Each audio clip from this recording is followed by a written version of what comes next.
Congressman, do you favor or oppose the compromise Senate plan on immigration? Well, from what I have seen, or not seen thus far, Hoppy, it appears to be a proposal only and not anything written in legislative language. So these proposals, coupled with the core of the Obama immigration proposal, appears on the surface to smack in some ways of amnesty, which I oppose. It would appear that it allows millions of undocumented aliens to adjust their immigration status, waive penalties that would require them to leave the country, and that's amnesty, and I have opposed it in the past, and I will continue to oppose that. Why do you oppose that? Well, this is allowing people who are here illegally to jump ahead of the line, if you will, and to obtain benefits that American citizens enjoy, and allow them to displace American workers. And that I fear is the biggest problem. Number one here, we have to secure our borders. Let's not forget that paramount issue above and beyond all else. And we have to enforce current immigration law upon our employers. The Obama administration, yes, they've done a tremendous job, a dramatic improvement over the last 5 years of securing our borders, but we're not there yet.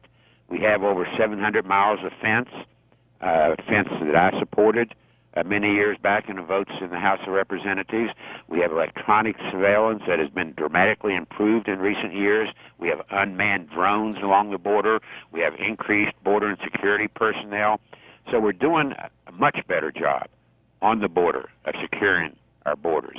But we need to continue that effort, number one, and then continue, as I say, to enforce current law among our employers who are knowingly employing illegal immigrants. Congressman Nick Rahall's with us, 3rd District, West Virginia, opposed to amnesty. And again, all that was announced by the coalition on the Senate was a framework, a 4-page framework, and the president talked generally about his plan yesterday. So you're right, there's no bill.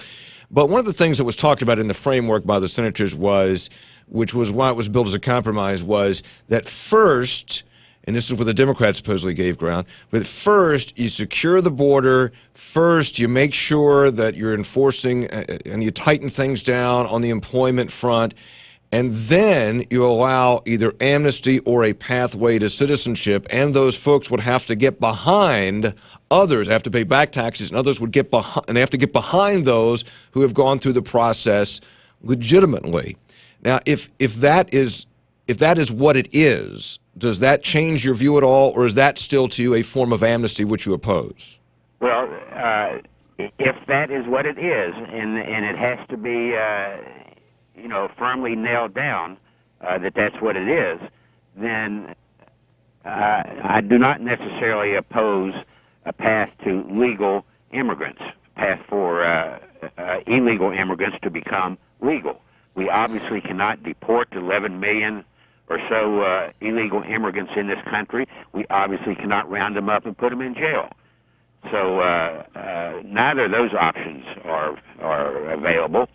And so that leaves a path to legal status for those that are here illegally. But what I do not want to see is a reward for illegal behavior.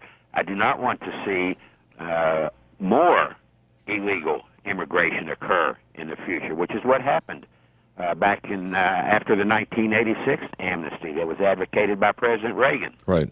We know that illegal immigration grew from 2.7 million undocumented aliens in 1986 to the over 11 or 12 million that we have today. Second, Hoppy, I believe the law should apply equally and fairly to everyone. You know, our nation has a rich and proud history of immigrants. My grandfathers immigrated here, and that's true of so many American families. But past generations, including my forefathers, obeyed the law. They abided by our immigration rules. And how much are you influenced by that? How much is your personal view on this influenced by your personal story of your grandfather immigrating from Lebanon?